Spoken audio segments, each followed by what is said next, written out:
Good morning to everyone. I am Emilia Villejo. My report is about parts of Collection Development Policy, Part 2. Collection Evaluation Methods. The techniques and processes used to gather data for collection assessment. The data ideally describe in associated fashion the strength and depth of existing collections and provide a basis on which to assign collection levels. Some techniques are essential and should be used consistently, while others are valuable under certain circumstances and not always necessary. It is up to individual conducting the evaluation to select the methods which will be used to each segment of the collection. This decision is based upon the availability of data, the amount of staff and other support available, and the goal for final outcome, how it will be used in the library institution. The techniques for evaluating collections divided into two groups. First, collection centered. Examine the content and characteristics of the information resources in order to determine the size, age, scope, and depth of the collection in comparison to an external standard.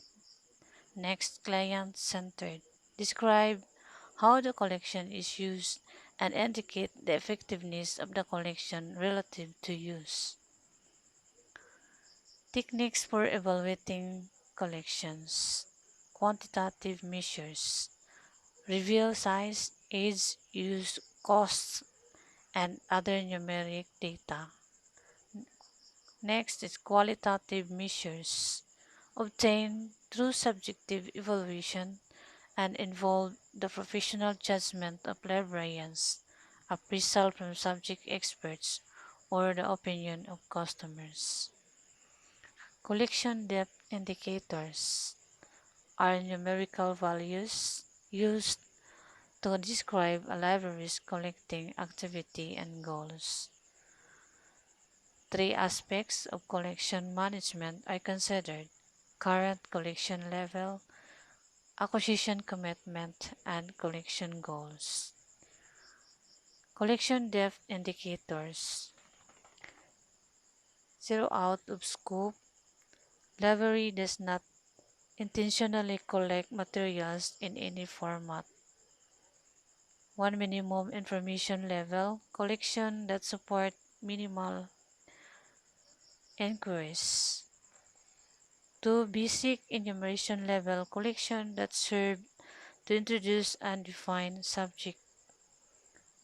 Three study or instructional support level, collection that provide information about subject in a systematic way. Research level, a collection that contains the major published source materials required for doctoral study. Comprehensive level, a collection specifically defined field of knowledge. Language language goods or research library group. A. English language materials predominates. Little or no foreign language material is in the collection. If selected foreign language materials included in addition to the English materials. Wide selection of materials in all applicable languages. No pragmatic decision is made to restrict materials according to language. Material is primarily in one foreign language. The overall focus is on collecting materials in the vernacular of the area. Language goods. Western Library Network. Primary language of the country predominates. Little or no other language material. Selected other language material included in addition to the primarily. primary language. Wide selection of languages represented. Material is mainly in one language other than the primary language of the library and country. Policy implementation and revision timetables. The process for implementation, timetable for revision, and other official adoption issues and introduces the notion of control. Policy implementation and revision timetable control check the regular and pertinent application of the collection development policy in future acquisitions. Call into question standing orders and subscription, thus apply retrospectively current policy standards in existing collections and relegate documents not fulfilling updated objectives. Revision.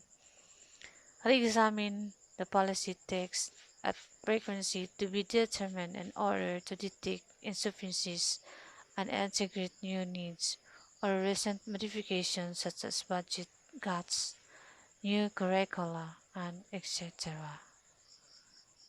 This is about my reports. Thank you and stay safe. God bless.